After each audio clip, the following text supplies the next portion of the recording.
حضرات محترم، ہمارا درس قرآن قصص القرآن قصص انبیاء کا ایک خوبصورت سلسلہ درس و تدریس کا جاری و ساری ہے۔ گزشتہ دو درسوں سے میں نے آپ کی خدمت میں جد الانبیاء حضرت سیدنا ابراہیم علیہ نبینا علیہ الصلوۃ والسلام کی ہسٹری پیش کی۔ آج انشاءاللہ آپ کی خدمت میں بایوگرافی آف حضرت سیدنا لوط علیہ الصلوۃ والسلام پیش کی جائے گی، کیونکہ حضرت لوط علیہ الصلوۃ والسلام یہ اللہ کے برگزیدہ نبی تھے، اور آپ رشتے میں حضرت ابراہیم علیہ الصلوۃ والسلام کے سگے بھتیجے، آپ کے بھائی کے بیٹے تھے۔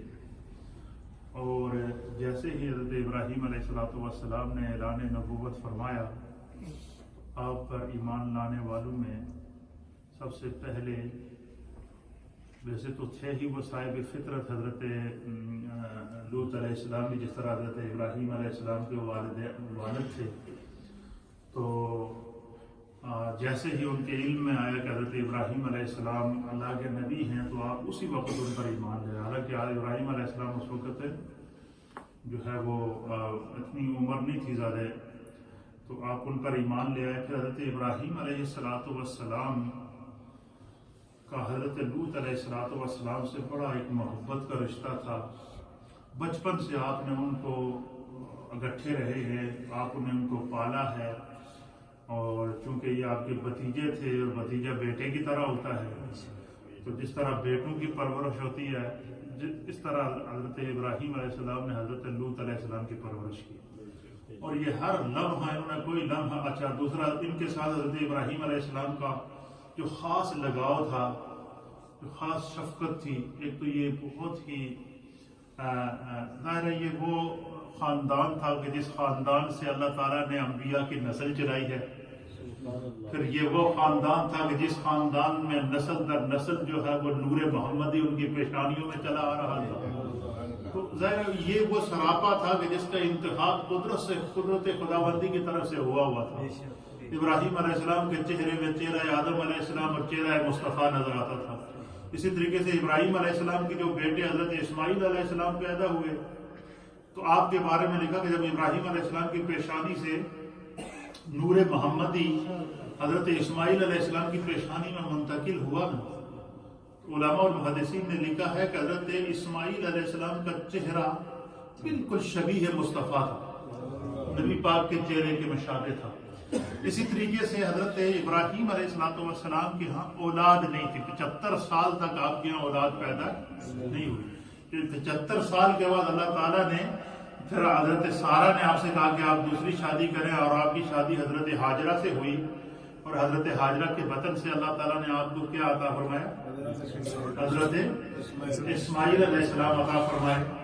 اب 75 سال تک آپ کے یہاں بیٹا نہیں تھا، اولاد نہیں تھی، تو آپ کی ساری شفقتیں، ساری محبتیں حضرت لوط علیہ السلام کی طرف، کیونکہ بیٹا نہیں تھا تو ان کو آپ نے اپنا بیٹا بنایا ہوا تھا۔ حضرت لوط علیہ السلام کو کیا بنایا ہوا تھا؟ اپنا بیٹا آپ نے بنایا ہوا تھا، اور وہ ہمیشہ جو ہے وہ ہر وقت آپ کے ساتھ رہے۔ ایک بات یہ، دوسرا ایک بات اور، میں کل کے درس میں چونکہ ٹائم نہیں ہوتا تو اس میں میری کوشش ہوتی ہے کہ شارٹ نکل جائیں، تو ایک جو جس نے اللہ کے نبی کی ہسٹری آپ کے سامنے پیش کی جائے تو کم از کم اس کا ایک جو مین جو پوائنٹ ہے وہ آپ کے ذہن میں آ جائے۔ اس میں ایک چیز اور ذہن میں رکھیے گا کہ حضرت سیدنا ابراہیم علیہ الصلوۃ والسلام نے حضرت لوط علیہ السلام کو بالکل اپنے بیٹے کی طرح پالا۔ پھر سب سے پہلے حضرت ابراہیم علیہ الصلوۃ والسلام پر جو ہے وہ حضرت سارہ کے بعد ایمان لانے والے جو ہے نا وہ حضرت لوط علیہ الصلوۃ والسلام تھے، وہ آپ پر ایمان بھی لا چکے تھے۔ پھر جب آپ نے ہجرت کی تو ہجرت میں بھی آپ کے ساتھ رہے۔ پھر آپ اندازہ لگائیں کہ نمرود جو بادشاہ تھا، اس کو اللہ نے پوری روئے زمین کی بادشاہت عطا فرمائی تھی، وہ سپر پاور تھا، سب کچھ ہونے کے باوجود اس وقت تک نمرود کی جو حکومت تھی، اس کی جو سپر پاوری تھی، وہ زوال کا شکار نہیں ہوئی جب تک حضرت ابراہیم علیہ السلام کے قدم اس زمین پر رہے۔ جب تک حالانکہ انہوں نے کیا کیا ظلم ابراہیم علیہ السلام کے ساتھ نہیں کیا، 40 روز تک آگ کو جلائے رکھا، 50 دن تک آپ کو آگ کے الاؤ کے اندر رکھا، آپ 50 دن تک آگ کے اندر رہے، بعض روایات کے مطابق 50 دن تک اور بعض کے مطابق 40 دن تک آپ آگ کے اندر رہے، اور آگ آپ کے اوپر اللہ نے گلزار کر دی، اور وہ نمرود اپنے محل کی چھت سے ہو کر دیکھتا تھا، اور وہ جب مظاہر وہ دیکھتا کہ آگ کے اندر نور ہی نور ہے، اور جنتی قالین پیچھے ہیں، ابراہیم علیہ السلام اس میں بیٹھے ہوئے ہیں، خدا کا ذکر کر رہے ہیں، فرشتے آ رہے ہیں، آپ کے سامنے لائن لگا کر بیٹھے ہیں، اللہ کی تسبیح ہو رہی ہے، 1 دن نہیں 2 دن نہیں 40 دن تک یہ منظر دیکھنے کے بعد بھی وہ شکی لوگ آپ پر ایمان نہیں لائے، آپ پر ایمان نہیں لائے۔ اس کے بعد پھر جب آپ آگ سے باہر نکلے تو آپ جو ہے وہ پھر آپ نے وہیں سے ہجرت کا ارادہ کیا، تو آپ کے ساتھ حضرت لوط علیہ السلام،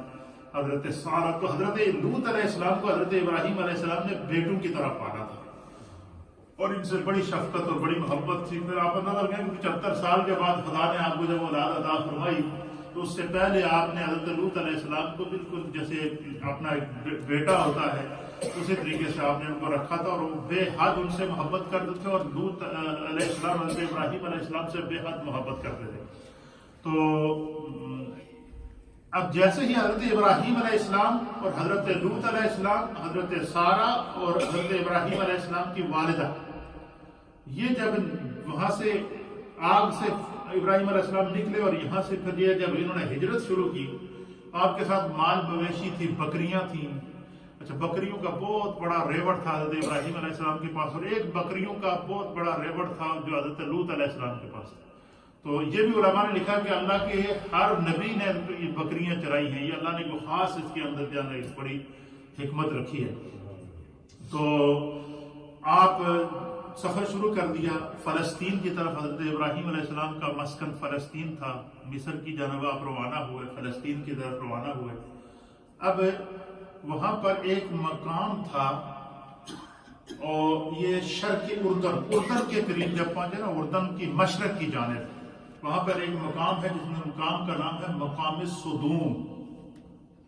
یہ مقام صدوم یہ اردن کے اندر ہے، اور اس مقام پر جب پہنچے تو اللہ تعالیٰ کی جانب سے ظاہر حضرت ابراہیم علیہ السلام اللہ کے نبی تھے، آپ کو القاء ہوا، اور آپ نے حضرت لوط علیہ السلام سے کہا کہ آپ اس مقام پر ٹھہریں گے، یہ آپ کا مسکن ہے۔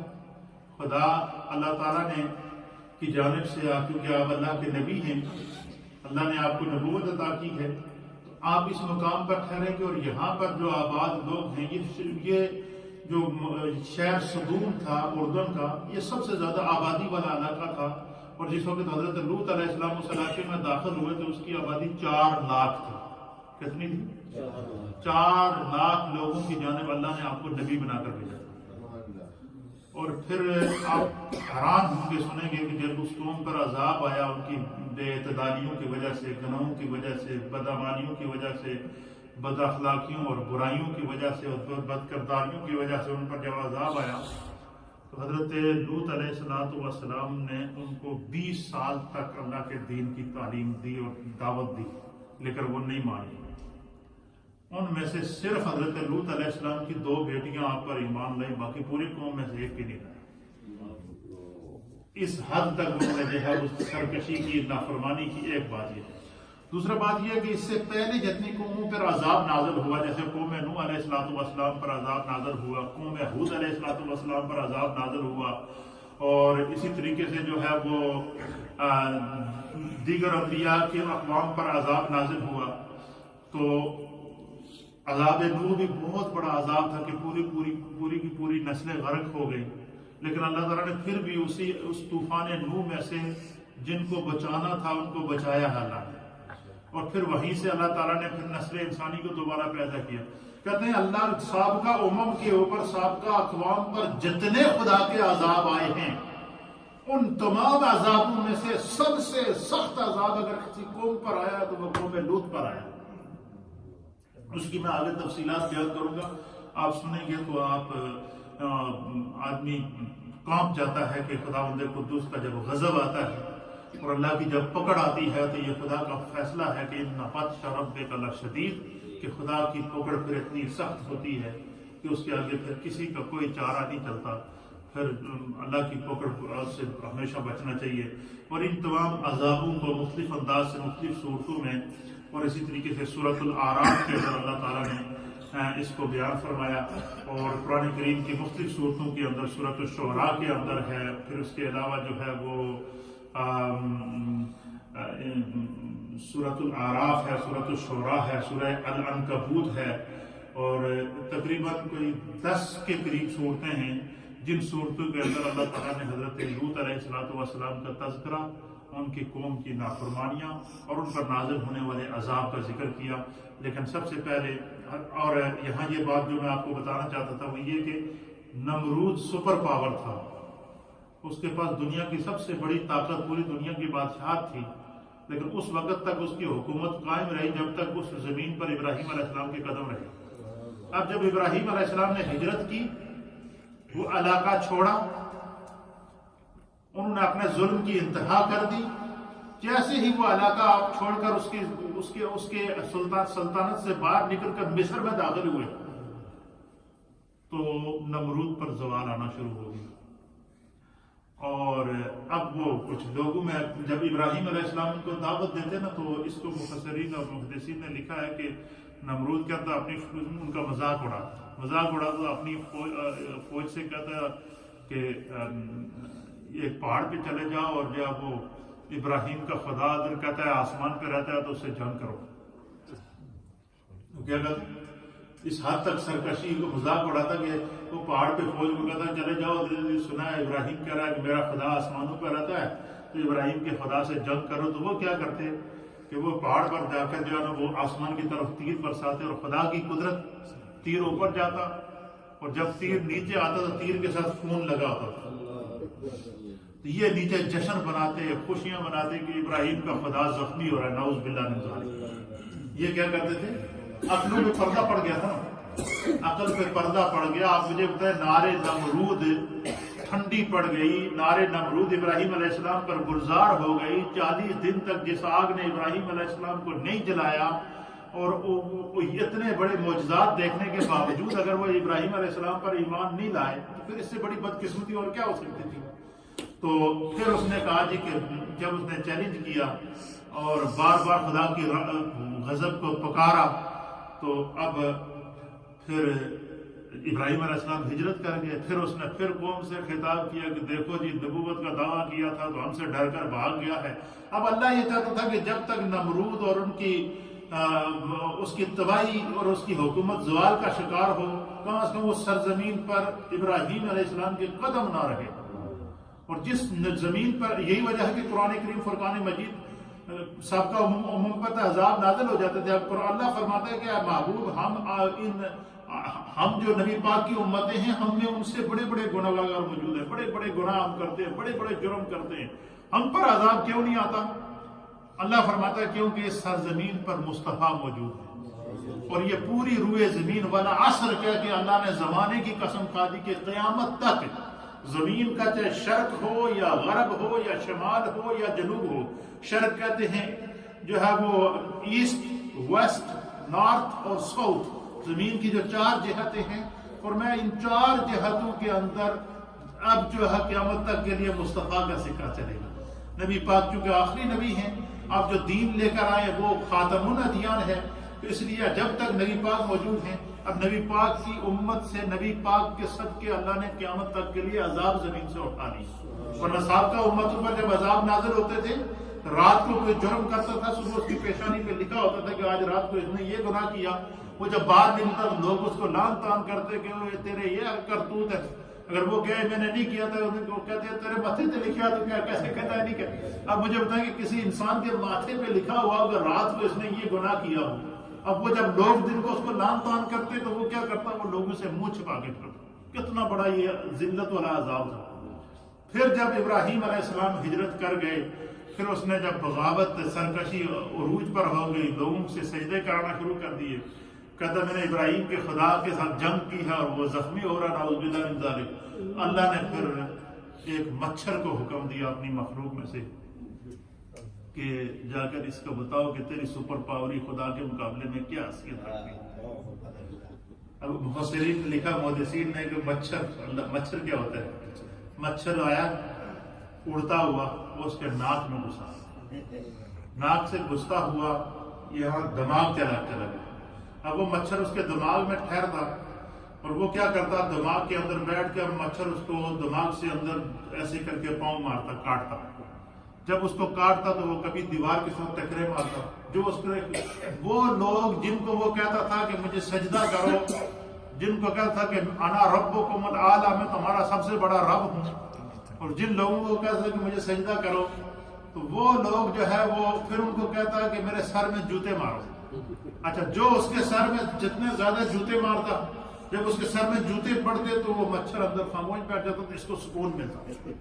اچھا، جس کے جوتے سے زیادہ سکون ملتا تو اس کو زیادہ انعام دیتا، کہتا تیرے جوتے سے مجھے سکون. یہ دیکھیں خدا کا عذاب دیکھیے اور خدا کی پکڑ دیکھیے کہ اللہ کی جب پکڑ آتی ہے تو کیسا.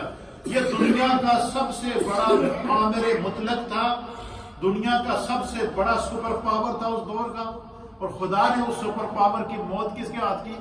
ایک مچھر کے ذریعے. پھر وہ مار کے لوگوں نے اس کو جوتے مار کے پھر حتیٰ کہ اس کا دماغ پھٹ گیا، سر پھٹ گیا، پھر وہ دیکھتے ہی دیکھتے تباہ ہو گیا، ہلاک ہو گیا، قوم ہلاک ہو گئی، تباہی اور زوال کا شکار ہو گئی، قحط پڑ گئے. پھر ابراہیم علیہ السلام کی تلاش شروع کی کہ کاش وہ واپس اس زمین پر قدم رکھیں. تو ابراہیم علیہ السلام جب وہاں سے ہجرت کر کے نکلے، ایک بات اور یہ بھی یاد رکھیے گا، یہ بھی سمجھنے کی ہے، کیوں بات سے بات نکلتی ہے، بسا اوقات بہت لمبا درس ہوتا ہے تو ہر بات بندہ بیان نہیں کر سکتا، بعد میں کچھ باتیں بڑی جو اس میں بھی بڑی سمجھنے کی بات. جب حضرت ابراہیم علیہ السلام کو آگ میں ڈالا گیا نا، اس وقت آپ کی عمر مبارک 16 سال تھی. سوچنے کی بات ہے، ہمارے جتنے بھی ینگسٹر اس بات کو سن رہے ہیں وہ ذرا تصور میں جائیں نا، 16 سال کا بچہ، خدا کی طرف سے آزمائش آ رہی ہے کہ آگ میں کود پڑا. 16 سال کیا عمر ہوتی ہے بچے کی؟ مجھے بتایا. 16 سال کی عمر ہے کہ رب راضی ہوگا.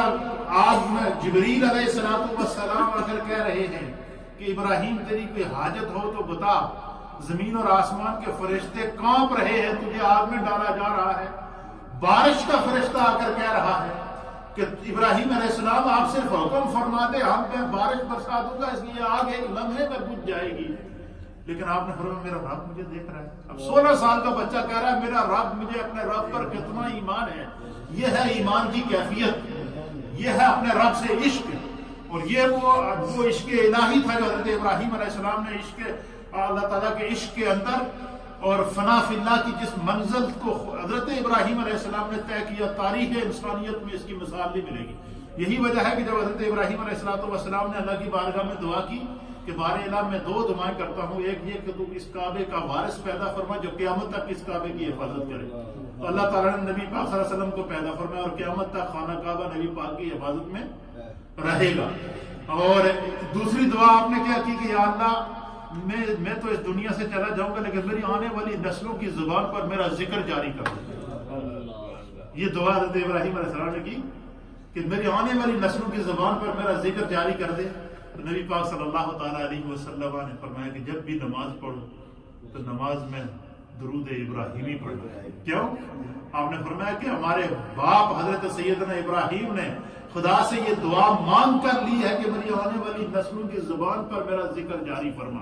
اس لیے علماء اور محدثین نے لکھا کہ جس شخص کو کوئی بہت بڑی مشکل ہو اور وہ چاہے کہ اس کی وہ مشکل حل ہو یا بہت بڑی آزمائش میں ہو وہ شخص، اور اگر آپ چاہیں کہ آپ کی وہ آزمائش چلے، فرمایا کہ آدمی کو 101 مرتبہ درود ابراہیمی پڑھنا چاہیے اور اس نیت سے پڑھے کہ اللہ تعالیٰ نے ابراہیم علیہ السلام پر بھی مشکلات لائی تھی، آزمائشیں لائی تھی، کبھی اولاد کو قربان کر رہے ہیں، کبھی اپنے آپ کو قربان کر رہے ہیں، طرح طرح کی آزمائشوں سے آپ کو گزرنا پڑا. پھر خدا نے آپ کو ہر طرح سے نجات عطا فرمائی اور اپنا خلیل بنایا ہے. تو فرمایا کہ اگر کوئی بندہ چاہے کہ اس کو بڑی سے بڑی مشکل حل ہو تو وہ کم از کم 100 مرتبہ درود ابراہیمی پڑھے.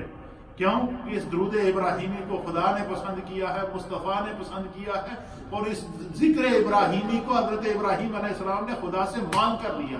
اور کمال کی بات حضرت ابراہیم علیہ السلام کی اس دعا کی مقبولیت کا یہ عالم دیکھیں. آج دنیا میں کتنا مسلمان ہے 1.5 ارب سے زائد مسلمان اس وقت روئے زمین کے اوپر موجود ہیں. ہر روز 5 نمازیں ہوتی ہے. 1.5 ارب سے زائد لوگ ہر روز نماز میں درود ابراہیمی پڑھ کے ابراہیم علیہ السلام کا ذکر کرتے ہیں یا نہیں کرتے؟ کوئی بندہ ہم میں سے ایسا نہیں ہے جو نماز پڑھے اور ابراہیم علیہ السلام کا ذکر نہ کرے. یہ حضرت ابراہیم علیہ السلام نے خدا سے مانگ کے دعا لی تھی کہ اللہ میری آنے والی نسلیں ان کی زبان پر میرا ذکر جاری کر. یہ بڑی اہم اور مزے کی اور محبت کی بات تھی جو آپ کو میں نے بتانی تھی. اللہ تعالیٰ اس کو سمجھنے کی توفیق عطا فرمائے. اس سے محبت انبیاء اور تازہ ہوئی. حضرت لوط علیہ السلام کا جو اسم گرامی تھا یہ لوط تھا. کیا تھا؟ قرآن کریم فرقان مجید کے اندر اللہ تعالیٰ نے مختلف مقامات پر آپ کا نام سورہ العنکبوت کی آیت نمبر 26 کے اندر بھی اللہ تعالیٰ نے آپ کا نام لے کر آپ کو یاد کیا ہے. سورۃ الاعراف کی آیت نمبر 18 سے لے کر 81 اور 80 آیت نمبر 80 اور 81 کے اندر 80 نمبر آیت کے اندر بھی اللہ تعالیٰ نے آپ کا نام لے کر آپ کو یاد فرمایا ہے. اسی طرح سورۃ الاعراف کے اندر سورۃ الشعراء کے اندر مختلف مقامات پر خدا بند قدوس نے آپ کو لوط کہہ کر پکارا ہے. اور آپ کا نام نامی اس میں گرامی بعض روایات کے مطابق آپ کا یہ نام لوط حضرت ابراہیم علیہ السلام نے رکھا تھا. کیا رکھا تھا؟ حضرت ابراہیم علیہ السلام. کیونکہ آپ کے حضرت لوط علیہ السلام حضرت ابراہیم علیہ السلام کے سگے بھتیجے تھے. آپ کے بھائی کے بیٹے تھے اور آپ کے بھتیجے تھے. اور آپ کا جو نسب ہے وہ اس طرح ہے کہ آپ کے جو والد کا نام ہاران تھا. ہاران یہ حضرت ابراہیم علیہ السلام کے بھائی تھے, یہ ان کے بیٹے تھے. آپ کا نام تھا لوط بن ہاران بن تارخ بن ناخور بن ساروخ بن ارغوب بن فالغ بن عابر بن صالح بن قینان بن ارفشد بن سام بن نوح علیہ السلام. آپ حضرت نوح علیہ السلام کی اولاد میں سے تھے. اور 9 واسطوں کے بعد آپ کا سلسلہ نسب جا کر نوح علیہ السلام سے ملتا ہے. اور 19 واسطوں کے بعد آپ کا سلسلہ نسب جا کر ڈائریکٹ حضرت آدم علیہ السلام تک. حضرت لوط علیہ السلام کیا تھے؟ حضرت سیدنا ابراہیم علیہ السلام کے بھتیجے تھے. آپ کا نام لوط رکھنے کی مختلف وجوہات علماء اور محدثین نے لکھی ہیں. کہتے ہیں کہ آپ کو لوط اس لیے کہا جاتا ہے کیونکہ آپ کا قلب انور حضرت ابراہیم علیہ السلام کے ساتھ ہر وقت معلق رہتا تھا. آپ کا دل اٹکا رہتا تھا ابراہیم علیہ السلام کی محبت میں. اور آپ یہ چاہتے ہی نہیں تھے کہ کوئی ایک لمحہ ایسا گزرے کہ میری آنکھوں سے ابراہیم علیہ السلام اوجھل ہو جائے. اتنا ابراہیم علیہ السلام سے پیار کرتے تھے. اور پھر ایسی محبت تھی. آپ مجھے بتائیں 75 سال تک اللہ نے آپ کو بیٹا نہیں دیا, تو 75 سال تک آپ نے لوط علیہ السلام کو ہی اپنا بیٹا بنائے رکھا. ان کو پالا بھی آپ نے, پرورش بھی آپ نے کی, نام بھی آپ نے رکھا, ہمیشہ اپنے ساتھ آپ کو رکھا. تو یہ ایک بڑا ایک عجیب و غریب آپ کے ساتھ تعلق تھا کہ کہتے ہیں کہ لوط کہتے ہیں کہ جس کا دل دوسرے کے ساتھ اپنے محبت کرنے والے کے ساتھ معلق ہو, لٹکا ہوا ہو. آپ کا دل حضرت ابراہیم علیہ السلام کے ساتھ معلق رہتا تھا, لٹکا رہتا تھا. آپ کا دل ہر وقت حضرت ابراہیم علیہ السلام کے ساتھ لگا رہتا تھا. حضرت خلیل اللہ علیہ السلام بھی آپ کو شدت سے چاہتے تھے. اور علامہ آلوسی رحمۃ اللہ علیہ نے, سید محمد محمود آلوسی رحمۃ اللہ علیہ نے تفسیر روح المعانی کے اندر آپ لکھتے ہیں کہ آپ کا جو اسم ہے یہ عجمی ہے اور یہ غیر مشتق ہے, کیونکہ عجمی زبان اور عربی زبان سے مشتق نہیں ہو سکتی. یہ عجمی زبان کا جو لفظ ہے لوط. اور پھر کہتے ہیں کہ حضرت لوط علیہ السلام کو جب ہجرت کے بعد اردن کے ایک سائے مقام صدوم کے اوپر جب آپ کو چھوڑا گیا, آپ نے پھر وہاں پر رہنے والے لوگوں کو اللہ کے دین کی تعلیم دی. اللہ کی طرف سے حکم ہوا کہ آپ ان کو دین کی تعلیم دیں اور ان کو اللہ کی وحدانیت. سارے مشرک لوگ تھے اور بت پرست تھے, بڑے سنگ دل قسم کے لوگ تھے. تو آپ کو جب انہوں نے دعوت دی تو انہوں نے آپ کا مذاق اڑایا, آپ کو تنگ کیا.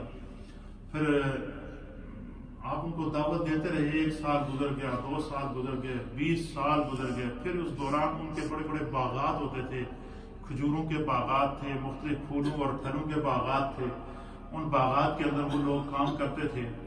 تو ایک دن جب جیسے شیطان کو پتہ چلا کہ اس ایریے کے اندر لوط علیہ السلام آ گئے اور یہ ان کو اب اللہ کی توحید کی دعوت دیں گے, اس شیطان نے کیا کیا کہ شیطان نے ان کے اندر ایک بری عادت ڈالی قوم لوط کے اندر، اور بری عادت یہ ڈالی کہ شیطان ان کے پاس ایک حسین و جمیل خوبصورت لڑکے کی صورت میں آیا اور ان لوگوں سے کہا کہ تم ایسا کرو کہ میرے ساتھ بدفعلی کرو، اور جو بندہ اس طرح اغلام بازی کرے گا، بدفعلی کرے گا، جس کو آج کے دور میں گے کہتے ہیں اور لیزبین کہتے ہیں، اور یہ سب سے پہلے یہ کام جو شیطان نے ان قوم لوط کے اندر ڈالی یہ عادت، پھر یہ عادت ان کے اندر اتنی صلاحیت کر گئی کہ انہوں نے خداوند قدوس کا جو قانون تھا اس قانون کو توڑ دیا، اور کیونکہ وہ جو شہر سدوم تھا وہ چونکہ بہت بڑا شہر تھا، دوسرے شہروں سے قافلے وہاں تجارت کے لیے آتے تھے، اور جو بھی قافلہ وہاں تجارت کے لیے آتا تو وہ لوگ کیا کرتے، ان لوگوں کو لوٹنے کے بعد ان کے ساتھ جو ہے وہ بدفعلی کرتے اور ان کی عزتوں کو پامال کرتے۔ حضرت لوط علیہ السلام ان کو ڈراتے رہے لیکن وہ نہ مانے، بڑی ایک عجیب کیفیت ہو گئی۔ پھر وہاں دو قبیلوں کے درمیان جنگ ہو گئی۔ جب جنگ ہو گئی تو ان میں سے ایک نے حضرت لوط علیہ السلام کو قید کر لیا۔ جب قید کر لیا لوط علیہ السلام کو تو یہ خبر حضرت ابراہیم علیہ السلام تک پہنچی۔ ابراہیم علیہ السلام فلسطین میں تھے، یہ اردن کے اندر تھے لوط علیہ السلام۔ تو جب ان کو پتہ چلا کہ دو بادشاہوں کے درمیان جنگ ہوئی اور ایک بادشاہ نے جو ہے حضرت لوط علیہ السلام کو قید کر لیا ہے اور زنجیروں کے ساتھ باندھ کے رکھا ہوا ہے، حضرت ابراہیم علیہ السلام پھر فلسطین سے مصر کا ایک مقام تھا، وہاں سے آپ نے 318 بندوں کا ایک قافلہ لے کر پھر آ کر اس بادشاہ سے جنگ کر کے حضرت لوط علیہ السلام کو آزاد کرایا۔ کہتے روئے زمین پر یہ پہلی جنگ تھی جو اللہ کے دین کی خاطر، اللہ کے ایک نبی کو آزاد کرانے کے لیے حضرت ابراہیم علیہ السلام نے لڑی۔ تو وہ جنگ کی، حضرت ابراہیم علیہ السلام کو اللہ نے فتح عطا فرمائی، حضرت لوط کو آپ نے آزاد کرایا، پھر آپ وہاں کو تعلیم دیتے رہے۔ پھر اس قوم کے اوپر جو عذاب آیا وہ عذاب اس طرح آیا کہ جب وہ بالکل ساری حدوں کو پار کر چکے، مرد کے ساتھ بدفعلی کر رہا ہے، عورتیں گھر میں بانجھ بیٹھی ہوئی ہیں، ایک عجیب و غریب ان کی کیفیت، یہ وہ پہلا انسانی حادثہ تھا کہ انسان اپنی فطرت کے خلاف گیا۔ حالانکہ اس سے پہلے آپ دیکھیں کہ تاریخ ہمیں یہ بتاتی ہے کہ اللہ تعالیٰ نے جب طوفان نوح لایا تو طوفان نوح کے وقت بھی اللہ تعالیٰ نے حضرت نوح علیہ السلام سے کیا فرمایا کہ ہر جانور کی نسل نر اور مادہ، مذکر اور مونس، میل اور فیمیل، ہر جانور کی جوڑا آپ اس کے اندر رکھیں۔ اسی طریقے سے انسان جو ہے، مرد اور خواتین جو آپ پر ایمان لا چکے ہیں، ان کو اس کشتی کے اندر بٹھائیں۔ تو گویا قانون فطرت بھی جانوروں تک کے اندر یہ ہے کہ اس میں بھی اللہ تعالیٰ نے نر اور مادہ پیدا کیے ہیں۔ جانور کو بھی آپ دیکھیں گے، جانور حالانکہ جانور کو عقل تو نہیں ہوتی نا، لیکن جانور بھی جب مباشرت کرتا ہے تو وہ اپنی فیمیل کے ساتھ کرتا ہے، میل کے ساتھ نہیں کرتا۔ یعنی اس حد تک انسان اپنی اقدار کو گرا چکا تھا، اس حد تک قوم لوط کی عقلوں پر پردہ پڑ چکا تھا کہ وہ مرد کے ساتھ بدفعلی کر رہا تھا۔ یہاں سے پھر انسانیت کی تباہی شروع ہوئی، زوال شروع ہوا۔ پھر اللہ تعالیٰ نے فرشتے بھیجے اور وہ فرشتے انسانی شکل میں آئے۔ کل میں نے حضرت ابراہیم علیہ السلام کے درس میں آپ کو بتایا تھا کہ ابراہیم علیہ السلام کی یہ عادت مبارک ہوتی تھی کہ وہ دور دور سے مہمانوں کو تلاش کر کے کیا کرتے تھے، آپ ایک جنگل میں گزر رہے تھے تو آپ نے دیکھا کہ کوئی نئے نوجوان ہیں، بڑے خوبصورت قسم کے نوجوان اور ایسی شکل و شواذ کے نوجوان ان کی پوری قوم کے اندر نہیں ہیں، تو آپ ان کو دیکھ کر بڑے خوش ہوئے۔ حضرت ابراہیم علیہ السلام کو نیا بندہ ملتا تو کہتے کہ وہ مسافر ہے، آپ نے ان سے ملنے کے بعد ان سے کہا بسم اللہ، آؤ میرے ساتھ میرے گھر چلو۔ اچھا، وہ فرشتے تھے جو انسانی شکل میں تھے، آپ ان کو گھر لے کر آئے۔ حضرت ابراہیم علیہ السلام نے کہا جی کہ پتنی یہ مسافر ہیں، وہاں سے آئے ہیں، دور سے سفر کر کے آئے ہیں، تو ان کے لیے کھانا تیار کیا جائے۔ حضرت سارہ سے کہا کہ کیونکہ یہ جو مہمان ہیں یہ مجھے اتنے ان کا رہن سہن، ان کے لباس، ان کا نورانی چہرے اور ان کی شرافت یہ بتا رہی ہے کہ لوگ بڑے کوئی خاندانی لوگ ہیں، یہ کوئی خاندانی لوگ ہیں، تو ان کی ذرا اچھی سی دعوت کرنا۔ تو آپ نے فرمایا کہ ایسا کر دو کہ میں بچڑا ذبح کرتا ہوں اور اپنے ہاتھ سے ذبح کروں گا اور ان کو گوشت بنا کے، ٹکے بنا کے، کباب بنا کے ان کی اچھی ضیافت کروں گا۔ ابراہیم علیہ السلام نے کیا کیا جی کہ ان کو گھر بنایا، گھر بٹھایا، انسانی شکل میں فرشتے، ابھی تک انہوں نے نہیں بتایا کہ وہ فرشتے۔ تو آپ نے بچڑا ذبح کیا، بچڑا ذبح کرنے کے بعد کھانا تیار ہوا، کھانا تیار کرنے کے بعد دسترخوان لگایا گیا، دسترخوان لگانے کے بعد حضرت ابراہیم علیہ السلام نے ان سے کہا جی بیٹھیں، بیٹھ گیا دسترخوان۔ آپ انہوں نے کہا جی آپ کھانا کھائیں، انہوں نے کہا جی آپ کھانا تو نہیں کھاتے۔ حضرت ابراہیم علیہ السلام نے کہا میں نے اتنی محبت سے کھانا تیار کیا ہے، چلو اگر نہیں آپ نے کھانا ہے تو کم از کم اتنا تھوڑی میری دل جوئی کے لیے کھا لیں۔ اب انہوں نے دیکھا کہ جب حضرت ابراہیم علیہ السلام کا اصرار بڑھ رہا ہے، انہوں نے حضرت ابراہیم علیہ السلام سے فرمایا کہ ہم اللہ کے فرشتے ہیں، خدا نے ہمیں بھیجا ہے، ہم آپ کے بیٹے لوط کی قوم پر عذاب نازل کرنے کے لیے جا رہے ہیں، ہم عذاب کے فرشتے ہیں۔ لیکن اللہ تعالیٰ نے ہمیں فرمایا تھا کہ میرے لوط کی قوم پر عذاب نازل کرنے سے پہلے، چونکہ لوط کا تعلق ابراہیم کے ساتھ ہے اور ان کا دل ہمیشہ ابراہیم کے ساتھ معلق رہتا ہے، لٹکا رہتا ہے، اور ابراہیم علیہ السلام کا دل ہمیشہ لوط علیہ السلام کی طرف متوجہ رہتا ہے، تو آپ اس علاقے میں جانے سے پہلے ابراہیم کو آگاہ کر دینا کہ ہم لوط کی قوم پر عذاب نازل کرنے جا رہے ہیں۔ تو انہوں نے جب یہ کہا تو حضرت ابراہیم علیہ السلام نے کہا تو وہاں تو لوط رہتے ہیں، لوط کا کیا ہوگا؟ تو انہوں نے ان سے فرمایا کہ لوط کو اللہ تعالیٰ بچائے گا اور لوط واپس آپ کے پاس آئیں گے۔ تو یہ آپ فرشتوں نے باقاعدہ ابراہیم علیہ السلام کو بتا دیا کہ آپ جا رہے ہیں، ہم عذاب کے فرشتے ہیں، خدا کی طرف سے آئے، انسانی شکل میں ہیں، تاکہ کوئی آپ کو بتا سکے کہ ہم جو ہے وہ قوم لوط پر عذاب نازل کرنے کے لیے جا رہے ہیں۔ اب وہ فرشتے ابراہیم علیہ السلام سے مل کر جب حضرت لوط علیہ السلام کی طرف گئے تو آپ جب وہ فرشتے جیسے ہی وہ داخل ہوئے نا اس ایریے کے اندر، تو ان کی یہ عادت ہوتی تھی کہ جب کوئی نیا بندہ دیکھتے اسے لوٹتے، اس کے ساتھ جو بدتمیزی کرتے، اس کے ساتھ بدفعلی کرتے۔ قوم لوط سرکشی کی حدوں کو پہنچ چکی تھی۔ انہوں نے جب دیکھا کہ بڑے خوبصورت نوجوان قسم کے لوگ ہیں، بندے ہیں، اور وہ آئے سیدھا حضرت لوط علیہ السلام کے پاس۔ لوط علیہ السلام سے بھی آ کر انہوں نے یہ نہیں کہا کہ آپ جو ہے وہ فرشتے ہیں، بلکہ ان سے آ کر ملے تو ان سے کہا جی کہ ہم مسافر ہیں، تو ہم آپ کے پاس رہنے کے لیے آئے۔ تو قرآن اس منظر کو بیان کرتا ہے کہ حضرت لوط علیہ السلام نے جب انہیں دیکھا تو آپ پریشان ہو گئے، آپ پریشان ہو گئے۔ آپ نے ان سے کہا جی کہ تم اگر یہاں سے جا سکتے ہو تو چلے جاؤ، میری قوم بہت ہی سرکش ہو چکی ہے، انہوں نے خدا کی حدوں کو پامال کر دیا ہے، یہ مہمانوں کے ساتھ بے حرمتی کرتے ہیں، میں نہیں چاہتا کہ جو ہے وہ میرے کسی مہمان کے ساتھ جو ہو۔ تم نے کہا جی کہ ہم نے جب جانا ہوا چلے جائیں گے، تو اگر آپ ہمیں ایک جگہ دے دیں گے تو ہم آپ کے گھر پہ رک جائیں گے، تو آپ نے گھر رک جائیں گے۔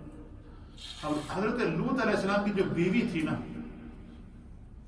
ایک حضرت لوط علیہ السلام کی بیوی عذاب کی زد میں آئی ہے، اور ایک حضرت نوح علیہ السلام کی بیوی عذاب کی زد میں آئی ہے۔ حضرت لوط، قرآن نے بیان کیا کہ حضرت نوح کی بیوی نے اور حضرت لوط کی بیوی نے خیانت کی ہے۔ خیانت کیا کی ہے کہ حضرت لوط علیہ السلام کی بیوی ان سرکش لوگوں کے ساتھ ملی ہوئی تھی، اور ان سے یہ کہتی تھی کہ جب بھی ہمارے گھر میں کوئی مہمان آئے گا تو میں گھر میں آگ جلاؤں گی، اور گھر سے دھواں نکلے گا تو آپ سمجھ لینا گھر میں کوئی مہمان آیا ہے۔ پھر اس مہمان پہ آپ لوگوں نے کیا کرنا، حملہ کرنا ہے اس کی۔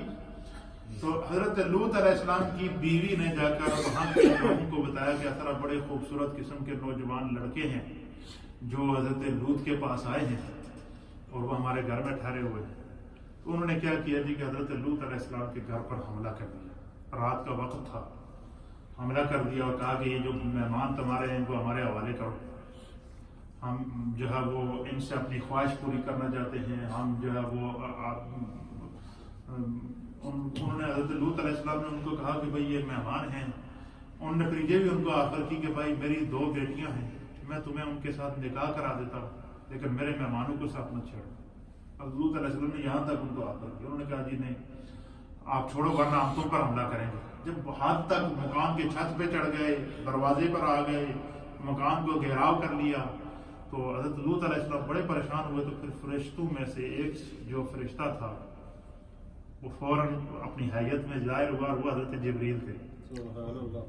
حضرت جبریل نے حضرت لوط علیہ السلام سے کہا کہ آپ کو پریشان ہونے کی ضرورت نہیں ہے، ہم اپنی حفاظت خود کرتے، ہم خدا کے فرشتے ہیں، ہم ان پر عذاب نازل کرنے آئے ہیں، اور آپ بے شک دروازہ کھول دیں.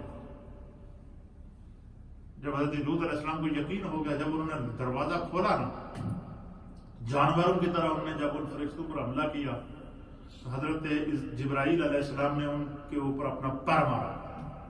مفسرین نے لکھا ہے، قرآن بھی اس طرح اشارہ کرتا ہے، جب جبریل علیہ السلام نے ان پر مارا نا تو ان کے چہروں سے خون اور ان کی جو آنکھیں تھی وہ آنکھیں اپنے ڈیلوں سے باہر نکل کر زمین پر اس طرح گری جیسے پتھر نہیں پڑے ہوتے ہیں. آنکھیں نکل گئی، زبان نکل گئی، منہ سے خون نکلنا شروع ہو گیا اور بڑے خون آلود ہو کر وہاں سے بھاگے اور بھاگتے. اور پھر انہوں نے بعض جگہ شور کرنا شروع کر دی کہ لوط نے اپنے گھر میں جن رکھے ہوئے ہیں، جنوں نے ہم پہ حملہ کیا ہے یا جادوگر رکھے ہوئے، اس طرح کے مختلف انہوں نے جو ہے وہ کیا. پھر حضرت جبرائیل نے حضرت لوط سے کہا کہ اللہ کا حکم ہے کہ اس بستی کو ہم نے الٹنا ہے، ان پر عذاب نازل کرنا ہے، لہذا آپ رات ہی رات اپنی ساتھ اپنی ان 2 بیٹیوں کو لے کر جو ہے وہ یہاں سے ہجرت کریں گے. آپ جیسے ہی یہ علاقہ چھوڑیں گے تو اس پر عذاب آئے. تو حضرت لوط نے کہا جی کہ میں کہاں جاؤں؟ آپ نے کہا جی کہ آپ حضرت ابراہیم علیہ السلام کے پاس چلے جائیں. اچھا، حضرت ابراہیم علیہ اردن سے مصر تک کا جو سفر تھا وہ 1 دن اور 1 رات بلکہ اس سے بھی زیادہ تھا پیدل سفر.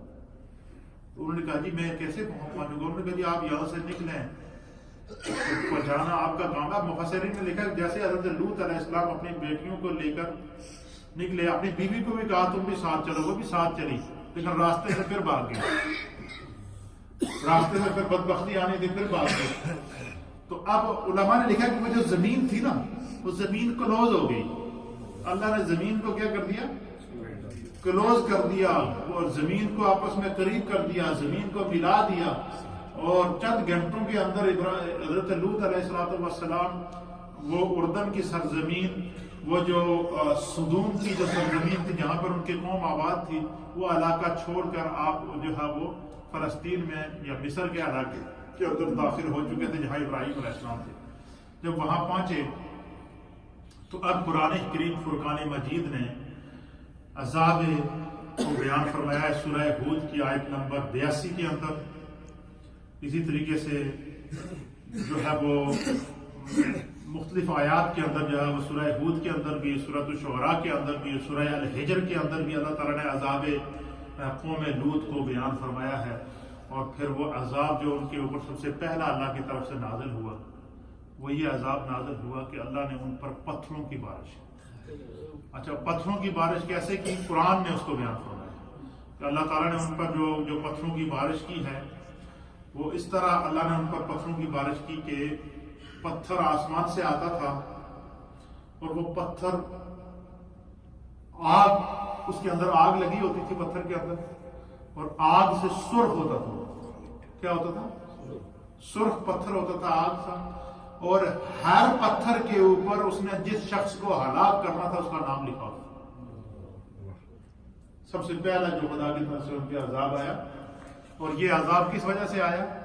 یہ جو ہمارے ملک کے اندر RSC کا قانون پاس ہو رہا ہے، یہ جس کو ہم گے کہتے ہیں، لیزبین کہتے ہیں، یا یہ اس کو ہم لواطت کہتے ہیں، یا اغلام بازی اس کو اردو کے اندر کہتے ہیں، لواطت اس کو کہتے ہیں. اور یہ جو جس قانون کے بارے میں ہم لوگوں کو بیدار کر رہے ہیں کہ ہماری نسلوں کے اوپر جو ہے وہ ہم اپنی نسلوں کو کس طرف لے جا رہے ہیں، تو یہی وہ قانون تھا جس کی وجہ سے اس قوم پر عذاب نازل ہوا. تو سب سے پہلے اللہ نے ان کے اوپر بارش نازل کی پتھروں کی، اور ہر پتھر آگ کا گولا تھا، جیسے آگ لگی ہوئی ہوتی تھی.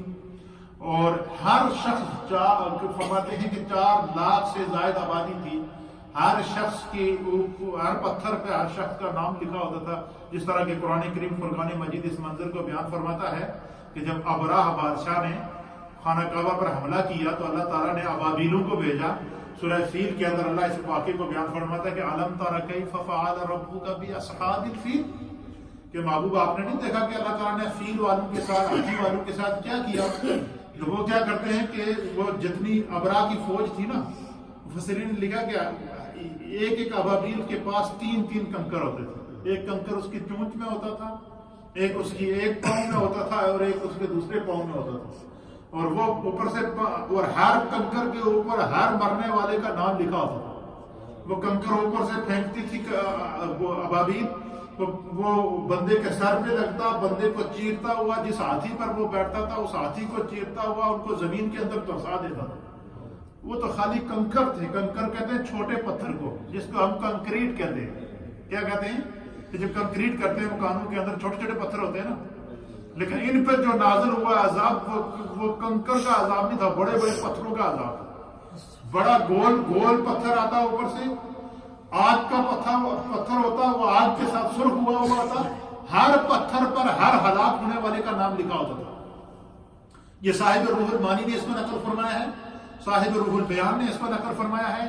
تاریخ طبری کے اندر اس عذاب کی کیفیات کو بیان کیا گیا ہے. اسی طریقے سے تفسیر تبیان القرآن کے اندر علامہ غلام رسول سعیدی صاحب نے نقل فرمایا ہے. ضیاء الامت حضرت پیر محمد کرم شاہ صاحب الازہری رحمۃ اللہ علیہ نے نقل فرمایا ہے. قصص القرآن کے اندر یہ اس کی کیفیات موجود ہیں.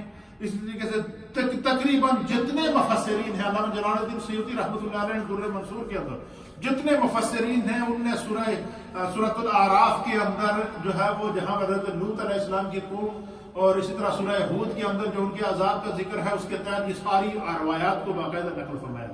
پھر احادیث کے اندر نبی پاک صلی اللہ علیہ وسلم نے تمام کیفیات کو بیان فرمایا ہے. پھر آپ فرماتے ہیں کہ جو ہے وہ جب ان پر وہ پتھر نازل ہوتے نا تو پھر وہ پتھر نے ان کو غرق کر دیا. پھر اللہ تعالیٰ نے حکم دیا زمین کو.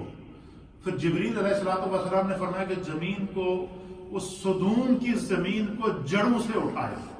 کہاں سے اٹھایا؟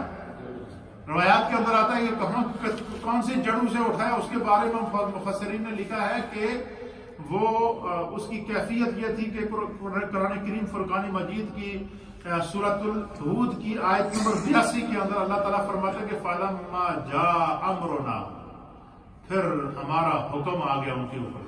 اور کیا حکم آیا؟ اللہ کی طرف سے عذاب کا حکم آ گیا کہ جعلنا علیہا سافلہا وامطرنا علیہا حجارۃ من سجیل منضود.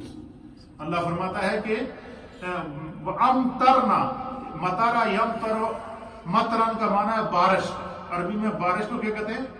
مطر. وامطرنا علیہا حجارۃ. قرآن بیان کرتا ہے سورہ ہود کی آیت نمبر 82 کے اندر کہ اللہ تعالیٰ نے ان پر پتھروں کی بارش نازل فرمائی. حجارۃ پتھر کو کہتے ہیں، حجر کس کو کہتے ہیں؟ پتھر کو کہتے ہیں. تو اللہ بیان فرماتا ہے اس کی کیفیت کو کہ وَأَمْطَرْنَا عَلَيْهَا حِجَارَةً مِّن سِجِّيلٍ مَّنضُودٍ. فرمایا کہ اللہ تعالیٰ نے اس پوری بستی کے اوپر اور ان تمام لوگوں کے اوپر آگ کے پتھر برسا. سجیل جہنم کی آگ کو کہتے ہیں. سجیل کون سی آگ ہے؟ جہنم کی آگ کو کہتے ہیں. کہ اس جہنم کی آگ کے پتھر جو ہے وہ اللہ تعالیٰ نے جہنم کی آگ میں جلتے ہوئے پتھر وہ ان کے اوپر برسائے.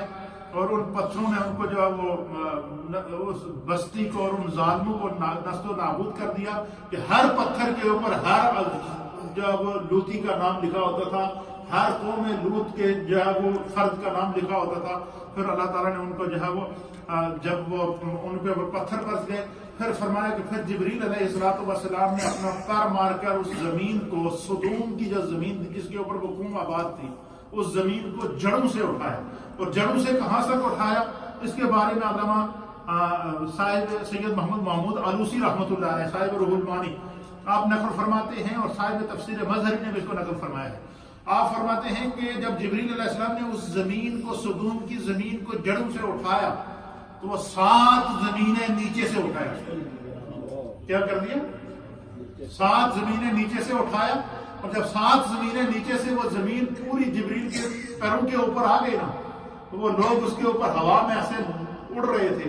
تو پھر اس زمین سے 7 زمینیں جب زمین ختم ہو گئی، یعنی جہاں سے زمین شروع ہوتی ہے وہاں سے جبرائیل علیہ السلام نے اس صدوم کی زمین کو اٹھایا تو پھر پانی اوپر آ گیا. پھر آج وہاں اس بستی کے اندر وہاں آبادی نہیں ہے، وہاں سمندر ہے.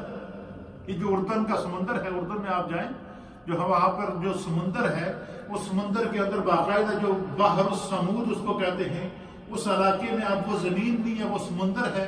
پھر وہ جڑ سے اکھاڑ کر اس زمین کو اوپر لے گئے اور اس کے اوپر مفسرین نے لکھا ہے حدیث کے اندر نبی پاک نے فرمایا کہ جب جبریل علیہ السلام نے ستون کی زمین کو اٹھایا ان سرکشوں کی، تو جب وہ زمین آسمان کے پاس گئی نا، آسمان دنیا تک اس کو اٹھا کے دے، کہاں تک؟ پہلے آسمان تک، آسمان دنیا، پہلے آسمان کو آسمان دنیا کر دے، کہ آسمان دنیا تک جب وہ زمین جبریل اٹھا کر اوپر لے گئے تو اس کی زمین کے اوپر جو کتے اور جو مرغے تھے ان کی چیخوں کی آوازیں آسمان دنیا کے فرشتوں نے سنی۔ پھر کیا کیا؟ آسمان دنیا سے پھر جبریل علیہ السلام نے اس زمین کو الٹ کیا۔ کیا کیا؟ پہلے پتھروں کی بارش، پھر زمین کو جڑ سے اٹھایا قوم لوط کو، صرف اس اغلام بازی کی وجہ سے، لواطت کی وجہ سے، ہم جنس پرستی کی وجہ سے۔ اس جرم کی خدا نے ان کو سزا دی ہے۔ یہ وہ جرم تھا جس کی وجہ سے اللہ تعالیٰ اور جتنے انبیاء کی قوموں پر عذاب نازل ہوئے ہیں ان میں سے یہ تاریخ انسانیت کا اور تاریخ یہ پوری زمین کی تاریخ کا سب سے سخت عذاب یہ تھا کہ یہ آسمان دنیا تک اس زمین کو اٹھایا، سدوم کی زمین کو، پھر اللہ نے ان کو الٹا کیا۔ اس زمین کو جب الٹا کیا، اب وہ 7 زمینیں جو اوپر تھے وہ 7 زمینیں نیچے چلے گئے۔ کتنے؟ 7 زمینیں نیچے چلے گئے، پھر اوپر پانی آ گیا۔ اب بھی اس سرزمین کے اوپر آبادی نہیں ہے، وہ پورے کی پوری زمین اس کے اندر جو ہے وہ سمندر کے اندر غرق ہو چکی ہے۔ اب مفسرین نے لکھا ہے کہ اس ایریے میں جہاں پر اب سمندر ہے اور جہاں پہلے عذاب آیا تھا، اس ایریے سے اگر کوئی مچھلی گزرتی ہے نا وہ بھی مر جاتی ہے۔ یعنی اتنی اس عذاب کی حدت، اس عذاب کے اثرات آج بھی وہاں پر موجود ہیں۔ یہی وجہ ہے کہ نبی پاک صلی اللہ علیہ وسلم جب آپ ایک سفر میں تھے، آپ جب مقام ہجر سے گزرے، اس مقام سے کہ جس مقام پر صالح علیہ السلام کی اونٹنی کی کونچیں کاٹی گئی تھی، اور صالح علیہ السلام کی اونٹنی جس کنویں سے پانی پیتی تھی، اور اس کے ساتھ جو اور اس مقام ہجر سے آپ گزرے تو وہاں پر جو وہ صحابہ نے پڑاؤ کیا، صحابہ اکرام نے وہاں کنویں سے پانی لے کر آٹا گوندا، تو حضور علیہ السلام نے فرمایا کہ جلدی جلدی اس بستی سے اٹھو، اور یہ جو تم نے آٹا گوندا ہے اس آٹے کو بھی یہاں پھینک دو۔ حضور نے فرمایا کہ اس جگہ نہیں بیٹھو، یہ وہ جگہ ہے جہاں پر حضرت صالح علیہ السلام کی قوم پر اللہ نے عذاب نازل کیا تھا، پھر زمین کا یہ وہ حصہ ہے جہاں سے استغفار کرتے ہوئے گزرو۔ حضور نے صحابہ کو کیا کہا کہ یہ زمین کا وہ حصہ ہے جہاں پر خدا کا عذاب نازل ہوا ہے، لہذا یہاں سے استغفار کرتے ہوئے گزرو، توبہ کرتے ہوئے گزرو، اور یہ آٹا بھی یہیں چھوڑ دو، یہ پانی بھی یہیں گرا دو، اور اس سرزمین سے آگے نکلو، کیونکہ یہاں پہ عذاب نازل ہوا تھا حضرت صالح علیہ السلام کی قوم کا مقام ہجر۔ تو اسی طریقے سے یہ مقام سدوم جو تھا، اس کے اوپر جب اللہ تعالیٰ نے اس کو اس پوری قوم کو غرق کیا، اوپر سے نیچے تک اس کو تباہ و برباد کیا، تو یہ انسانیت کے لیے خدا نے اس کو عبرت کا نشان بنا دیا۔ اب یہ قرآن کے اندر ہم جنس پرستی کو حرام قرار دیا گیا ہے۔ ہم جنس پرستی کے اوپر اللہ نے روئے زمین کا سب سے سخت عذاب نازل کیا ہے۔ قرآن کے اندر اس کو منع ہے، ہمارا دین اس کو منع کرتا ہے، ہمارا اسلام اس کی اجازت نہیں دیتا۔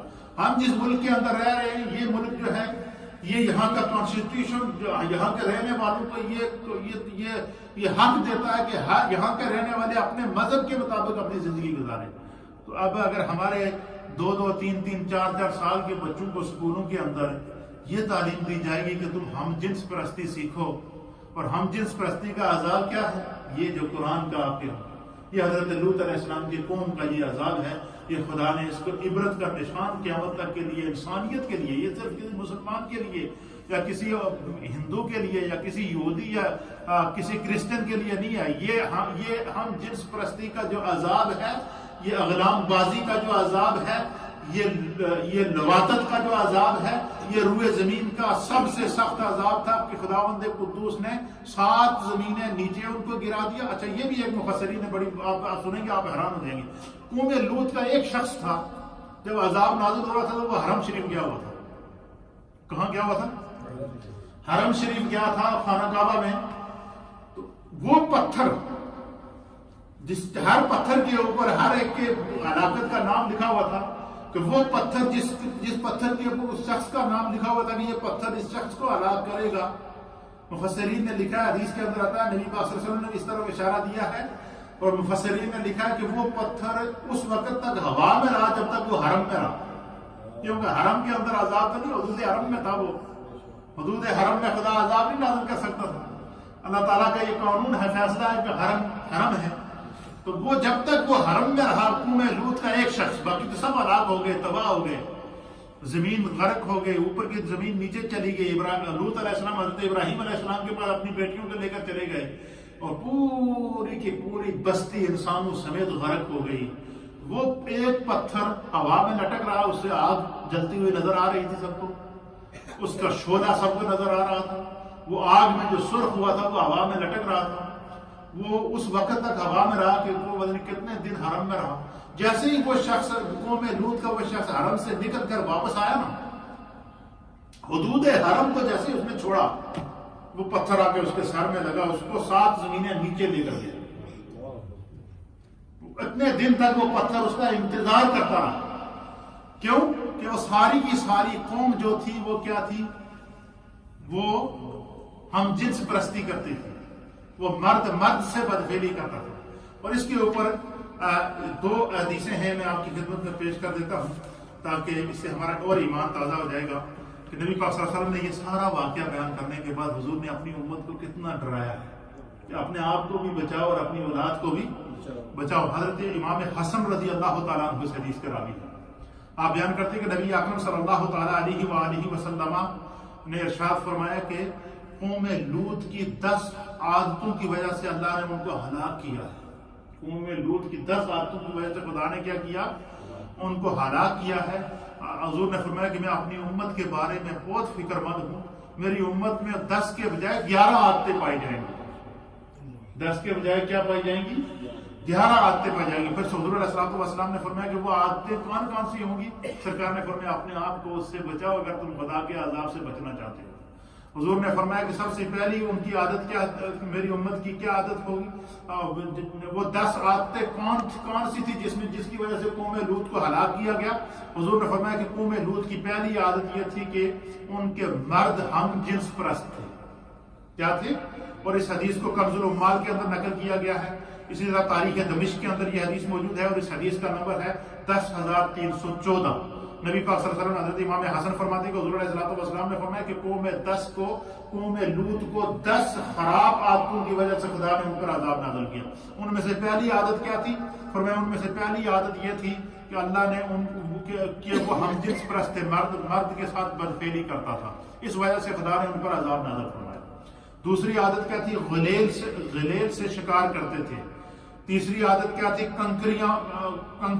کنکریاں مارتے تھے ایک دوسرے کو، حمام کے اندر ننگے کھیلتے تھے، دف بجاتے تھے، شراب پیتے تھے، داڑھی منڈاتے تھے۔ یہ صحیح حدیث کے حضور علیہ السلام فرماتے ہیں، یہ ان کی عادتیں تھی۔ مونچھیں لمبی رکھتے تھے اور سیٹیاں بجاتے تھے، تالیاں پیٹتے تھے، ریشم پہنتے تھے۔ اور حضور علیہ السلام نے فرمایا کہ میری امت میں ان میں سے ایک عادت اور زیادہ ہوگی، اور وہ عادت زیادہ کیا ہوگی آپ سنیں گے تو آپ دیکھیں گے کہ 1400 سال پہلے میرے آقا علیہ السلام نے کیا فرمایا؟ حضور نے فرمایا میری امت میں ان میں سے ایک عادت اور زیادہ ہوگی، خدا میری امت پر رحم فرمائے۔ وہ عادت کیا ہوگی؟ حضور نے فرمایا کہ عورتیں عورتوں سے جنسی خواہش پوری کریں گی۔ کیا یہ بات آج کل ہے یا نہیں ہے؟ یہ جن کو لیسبین کہتے ہیں، لیسبین کون ہے؟ عورت سے شادی کر رہی ہے، مرد سے شادی کر رہا ہے۔ بچوں کو، ہمارے چھوٹے چھوٹے بچوں کو جو ہے یہ اسکول کے اندر جو RSC کی اور LGBT کی جو تعلیم دی جا رہی ہے اس میں کیا سکھایا جا رہا ہے؟ تمہاری 2 مامز۔ بچے کو یہ بتایا جا رہا نہیں کہ تمہاری 2 مامز ہوں گی، تمہیں 2 مامز مبارک ہوں، 2 مامز ہیں تمہاری، 2 ڈیڈ ہیں تمہارے۔ یہ چیزیں ہمارے بچوں کے ذہن میں ڈالی جا رہی ہے۔ 1400 سال پہلے، آج سے 1400 سال پہلے نبی پاک صلی اللہ علیہ وسلم نے اس کی نشاندہی کی۔ حضور نے فرمایا قوم لوط کی 10 عادتیں تھیں جن کی وجہ سے وہ ہلاک ہوئی ہے، اور میری امت میں ایک عادت اس سے زیادہ ہوگی، اور وہ عادت کیا ہوگی؟ عورتیں عورتوں سے جنسی خواہش پوری کریں گی۔ اللہ تعالیٰ حفاظت فرمائے ہمارے پورے معاشرے کی۔ اور یہ ساری چیزیں جو ہے اس کے اندر بہت سارے واقعات، پھر ایک اور حدیث یہ بھی سماعت فرمائے پھر بات ختم کرتے ہیں۔ پھر حضرت ابو ہریرہ بیان کرتے ہیں کہ نبی اکرم صلی اللہ علیہ وسلم نے فرمایا کہ اللہ تعالیٰ اپنی مخلوق میں سے 7 قسم کے لوگوں پر 7 مرتبہ 7 آسمانوں سے لعنت فرماتا ہے۔